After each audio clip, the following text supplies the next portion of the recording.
Ok, pessoal, voltamos. Aqui em Teresópolis se discute, também já estamos discutindo, o voto impresso. Eu não sei se é muito cedo para se falar disso, o que vai acontecer hoje em Brasília, tá? Muito cedo que eu digo nos municípios, mas já se discute o voto impresso. Por outro lado, nós temos problemas muito sérios aqui em Teresópolis a serem resolvidos. Mas a pergunta do Carlos Martins, vereador, é se você é ou não a favor do voto impresso. Bem, Hélio, o Brasil é um dos poucos países no mundo que tem a justiça eleitoral. É uma justiça propriamente para estudar a forma de conduzir a eleição e, mais do que isso, garantir o direito fundamental democrático, que é chegar ao poder através do voto. Eu acho que enquanto o TSE não chegar a uma conclusão exaustiva, isso tem que ser debatido, não nos cabe nesse momento falar disso. O que nos cabe, de repente, é apelar à Câmara dos Deputados que coloque logo na pauta aquela mensagem que o presidente Bolsonaro entregou ontem, elevando em 50% pelo menos o Bolsa Família. Porque isso sim nos cabe, a emergência da fome que está na nossa porta, não está só lá em Brasília. Essa é a maior briga política de hoje. Exigir os nossos representantes no Congresso Nacional que avaliem, que estudem, que ao final se encontrarem forma e solução que seja aplicado em 50% de reajuste, porque esse dinheiro é um dinheiro direto na fonte. Você colocou o aumento, a pessoa vai comprar gasolina, vai pagar imposto, vai no supermercado, vai ter imposto, vai comprar uma roupa, vai ter imposto, vai pagar uma passagem de ônibus, vai ter imposto. Então esse dinheiro volta para o governo, é um dinheiro direto na fonte que alimenta a economia e reformula e dá saúde ao fluxo dos impostos. Esse aumento, pelo menos 70% dele volta para o governo em tarifa. Isso é o que você acabou de dizer. E você participou agora de uma campanha de cesta básica, quer dizer, todos participaram, né? Em que você vê a dificuldade do teresopolitano e como o teresopolitano hoje está sofrendo. Então, um aumento do Bolsa Família seria muito bem-vindo, naturalmente. Aliás, por falar na situação financeira do país, e principalmente de Teresópolis, vereador, presidente da Câmara, está chegando... Coincidência, eu ia perguntar exatamente isso. Teresópolis está precisando de trabalho. Sim. Teresópolis está precisando de empregos. O mundo, por um todo, está caminhando para a informalidade. Né? Não é para a informalidade de trabalho sem carteira assinada ou à margem do benefício da Previdência Social ao final do tempo para se ter uma aposentadoria. Eu acho que o Brasil tem que investir, sim, na empregabilidade através do microempreendedor individual, trazer condições de trabalho para aqueles que mais precisam, através do desenvolvimento da construção civil, porque todos os municípios recebem dinheiro de fora e têm ampla condição de fazer um programa de reerguimento econômico através da construção civil.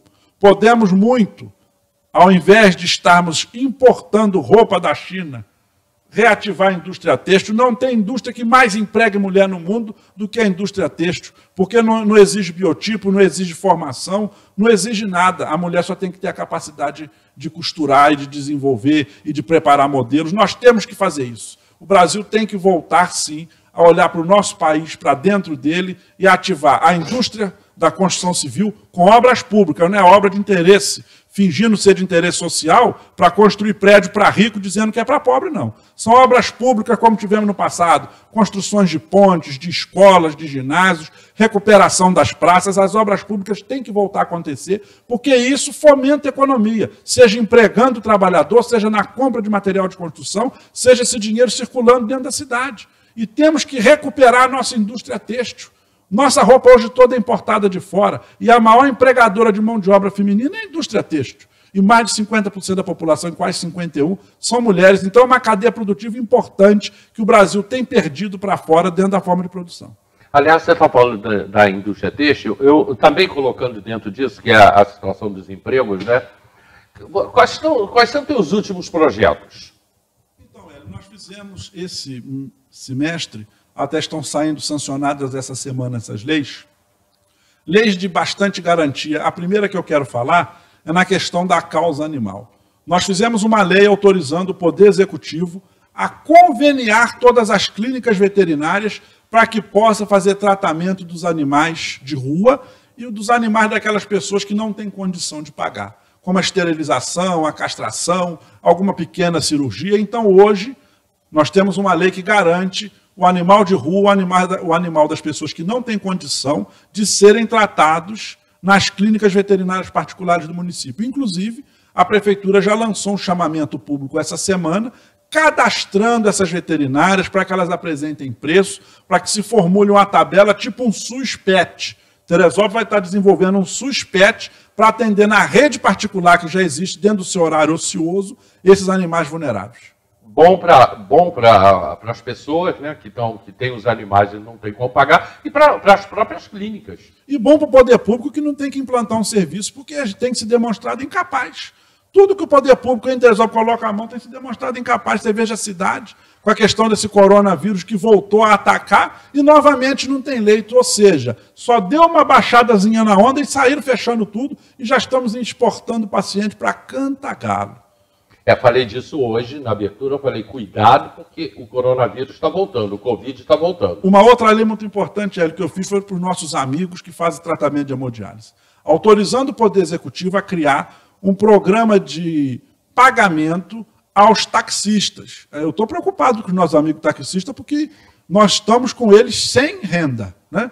Com essa quantidade de Uber na cidade, não sou contra os Uber, né? Mas nós temos uma cadeia produtiva conservadora que são dos táxis, autorizando o prefeito a criar um programa para que o paciente com hemodiálise, aquele que tem baixa renda e que não tem seu automóvel, para que pegue o paciente e leve até a clínica de hemodiálise após o seu tratamento, faça o regresso dele até a sua casa e o taxista recebendo uma taxa mensal para fazer esse ir e vir desses nossos mais de 100 teresopolitanos que se tratam na clínica de hemodiálise. Só quem passa por isso sabe. A fraqueza que a pessoa sai da máquina depois do tratamento. E muitos não têm automóvel, não têm condição de pagar um táxi. Então é um programa como já é feito na cidade do Rio de Janeiro, o prefeito Crivella implantou isso lá na ocasião, em que deu condição dos taxistas receberem um dinheiro por mês para fazer esse transporte do ir e vir dos pacientes de hemodiálise.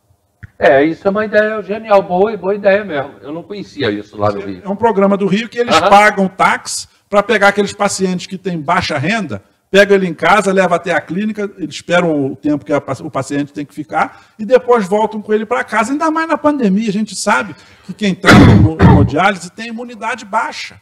Como é que esses pacientes vão entrar no ônibus e serem, de repente, contaminados? Você falou que você não é contra o Uber. Nós temos hoje um problema em Teresópolis, sério, gravíssimo. Nós temos os táxis, Uber, ônibus, 99, enfim. As vans. A nossa situação de mobilidade está cada dia pior. Você é consciente disso, você sabe o que está acontecendo. O que poderia fazer para melhorar, Léo, a mobilidade aqui em Teresópolis, mobilidade urbana? Por exemplo, uma pista exclusiva para o ônibus caberia em Teresópolis? Em Juiz de Fora já cabe muito bem. É uma cidade que tem mais ou menos o nosso porte, geográfico inclusive. Na principal tem uma via expressa só para ônibus. Não sei se a cidade teria como construir esse modelo, mas é totalmente viável. Eu vinha falando do Uber, sou a favor do Uber, só sou contra Uber de fora vir passar o dia aqui carregando teresopolitano. Mas isso acontece, Eu fiz uma lei que foi vetada e não consegui derrubar o veto, em que criava a barreira física geográfica do Uber. O aplicativo só poderia deixar funcionar o Uber que tenha residência em Teresópolis.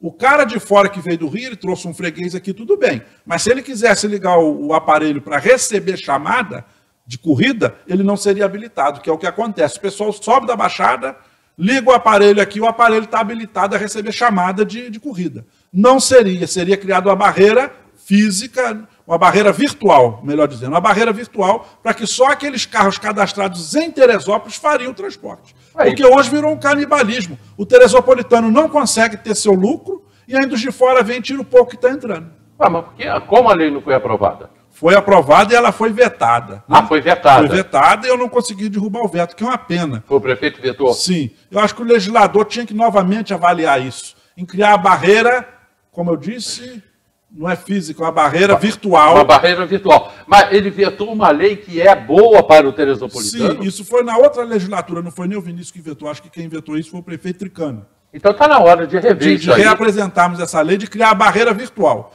O cara só vai poder habilitar o carro dele através do seu GPS para aqueles automóveis que sejam da cidade e que tenham um cadastro prévio. Tem que ir lá na Secretaria de Transporte Público entregar sua identidade, seu CPF, a ficha criminal, porque nós, por exemplo, some uma mercadoria dentro do carro, igual esses dias uma senhora esqueceu a sua carteira com seu salário mínimo dentro do carro. Não achou mais, o Uber era lá do Rio de Janeiro, o cara bloqueou o telefone, desligou e acabou. Nós temos que ter essa rastreabilidade, seja pela questão dos sequestros, seja pela questão das nossas senhoras e meninas, seja pela questão de você simplesmente esquecer a mercadoria dentro do carro e ter o direito de reaver isso. Eu preciso voltar a um assunto com você, que é o assunto do Covid, que nos últimos 3 dias começaram a aparecer outros casos de Covid. Quando a gente já estava começando a relaxar, a coisa começou a apertar novamente. Então, queria saber da tua opinião sobre isso. O Hélio, é um tipo de opinião que ela não é formada por ninguém. A única formação que se existe nisso é manter a vigilância totalmente conforme os especialistas dizem. É o cuidar das mãos, é a máscara, é o álcool. E mais do que isso, o administrador público, na figura do prefeito e secretário de saúde, não é porque a onda baixou, tem que ir lá fechando os leitos, não. Tem que mantê-los, porque o dinheiro está vindo. O dinheiro está vindo, não se faz economia com saúde. Pelo contrário, a economia está ocasionando morte. Quando eu fui lá no cemitério ano passado e fotografei aquelas covas rasas, mais de 60 abertas, eu recebi muita crítica. Disseram que era fake news e que era mentira. Mas se você voltar lá hoje, aquelas covas estão todas ocupadas e não tem mais aonde sepultar. Teresópolis daqui a um dia vai estar exportando pessoas que vieram ao óbito. Pelo WhatsApp, pergunta da Francisco. Pelo WhatsApp, perguntando o que você acha do Promage que o prefeito está trazendo. O Promage é um excelente programa. Nós temos que dar condição aos nossos jovens, saindo do ensino médio, saindo da 8ª série, que hoje é 9º ano, de serem profissionalizados. Eu sou professor de nível técnico e acredito que a melhor pedagogia é do aprender fazendo. A gente só dá gosto da pessoa ganhar o dinheirinho dele se ele aprender a construir esse ganho, se ele aprender uma pré-profissão. Porque não adianta você colocar a pessoa na faculdade para sair formada, mas ela não aprendeu fazendo. Nós temos vários especialistas que estão se formando que não têm a incrível especialidade de lançar a mão no que se faz. Então, eu sou a favor da aprendizagem comercial. Por isso, o Promage é tão importante. Pode ser até equivocado o método que eles estão criando para remunerar esse Promage, né? Criando um pano de fundo a favor disso. Mas o programa é excepcional. São, faltando agora 30 minutos para o meio-dia.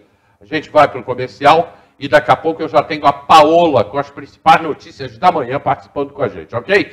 Lembrando que o nosso programa repete às 16 horas e repete também às 0h, meia-noite. E o Marcelinho agora entrando antes de 19 horas com o boletim, agora às 18 horas, o boletim com todas as notícias e informações do dia. Nós voltamos já, 2 minutos.